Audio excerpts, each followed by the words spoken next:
Yo, it's your boy, man. I'm back at it again. Shout out, hey, man, look, I told y'all, man, we coming for the double up. You thought we were playing around here? You thought this was a game? No, we came for the double up. So look, last video, I told y'all I was taking some leaps of faith, So one of them being, leaving a comfort zone, which was the warehouse that I work in, or that I worked in, because I could still work in the warehouse if I want to, but I mean, I don't know. It's got to be real dry. But this video, my apologies, I want to give you guys a little more information on what it is that I do. So let's get right into it. All right.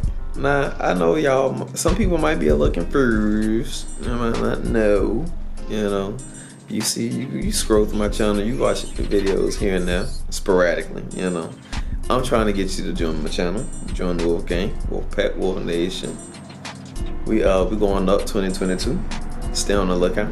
But I know some of you guys watch my channel here and there, and you see me talk a lot about the job of being a merchant seaman. And some of you guys think that's what I do. That is not what I do. I'm not a merchant seaman.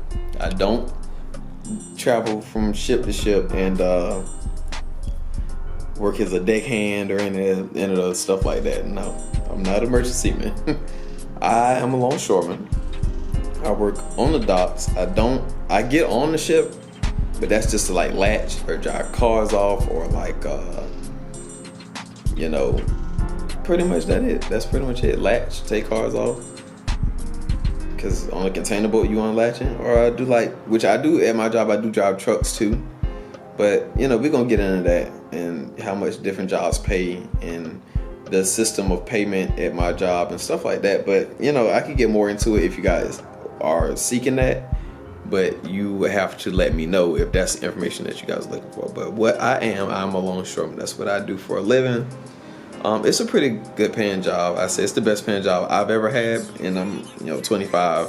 And for a job for a man, a male, or even a female, because there are women that work out there too.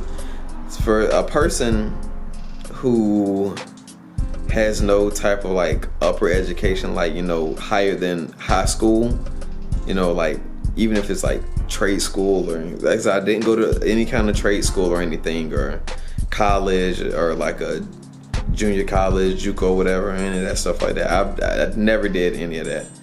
I made pretty decent money last year.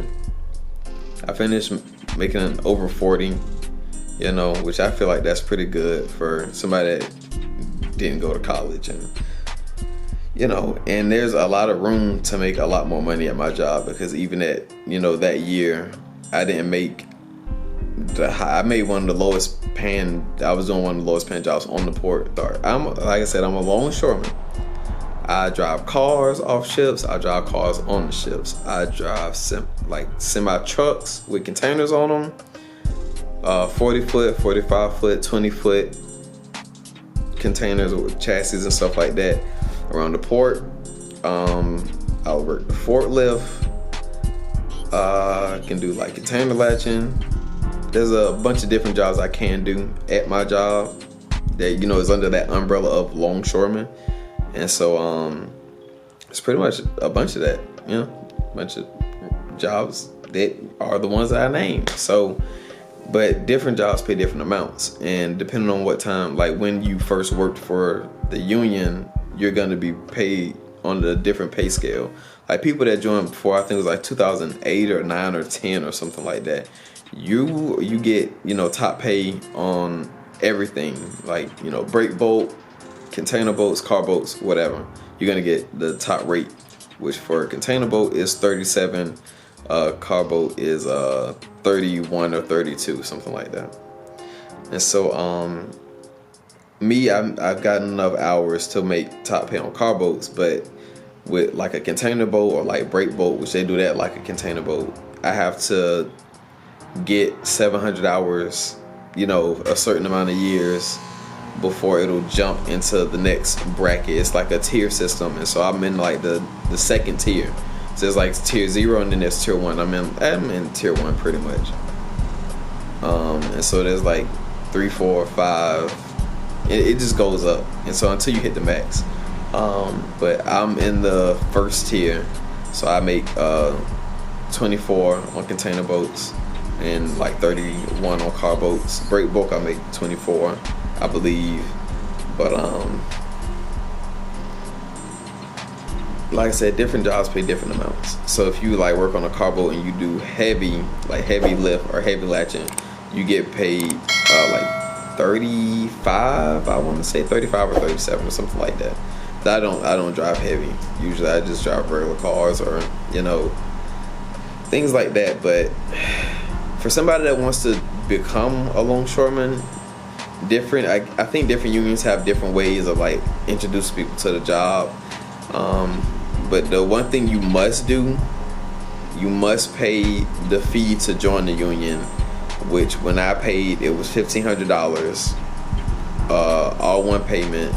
I don't think they have like any type of financing plan for people that don't have it all at that particular moment in time. What you could do, which they had it at my union, but they don't have it anymore, is you could get a casual card. And so the casual card would be $200. And so, but if you wanted to join the union after you got your casual card, they take $200 off. The $200 you paid for the casual card, they would take it off, and so you'd only have to pay $1,300 more. So that's what I did.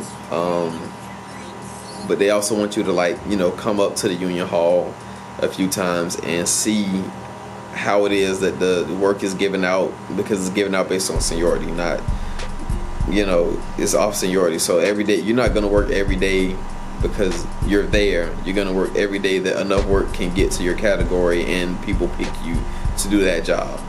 So you got to take that into consideration when you're coming out there, especially at first. Like I say, at first, have a part-time job and work out there, because you don't know, like, days you're off, just come up to the union hall. If you got some time and you like working afternoons at that part-time job, I say come up to the union hall.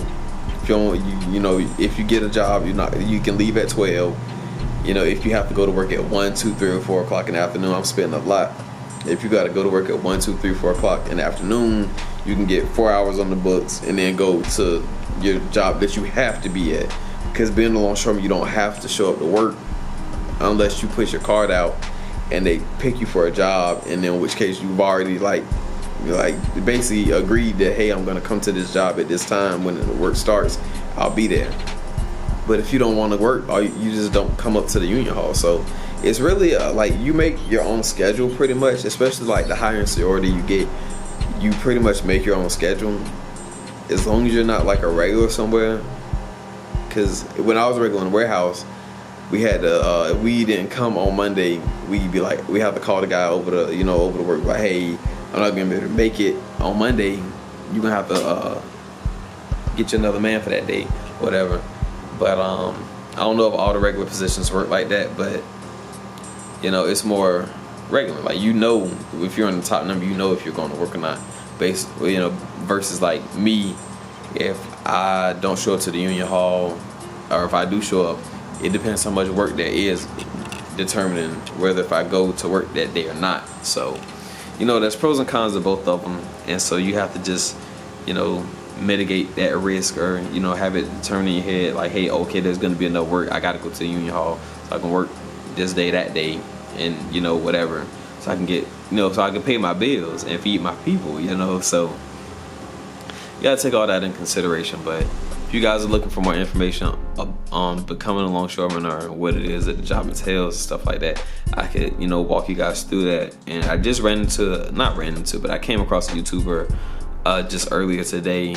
His channel is Eric the Longshoreman, and he's a longshoreman. So if you guys are interested, check out his content as well, and I suggest that to you, because at my port, they don't really want people, recording things. So I'm not sure how they doing things at his port, but at my port, they ain't going for that. So if you want to see what it is versus me telling you and you listening to what I'm trying to explain to you, check his channel out. You know, he's a pretty informative guy, and it seems like he's been doing it longer than I have, so way longer. He's an older guy, so check him out. But like I said, if you guys want any more information, let me know. I can tell you about it, try and show you a few things. But you know, yeah, bang my line out.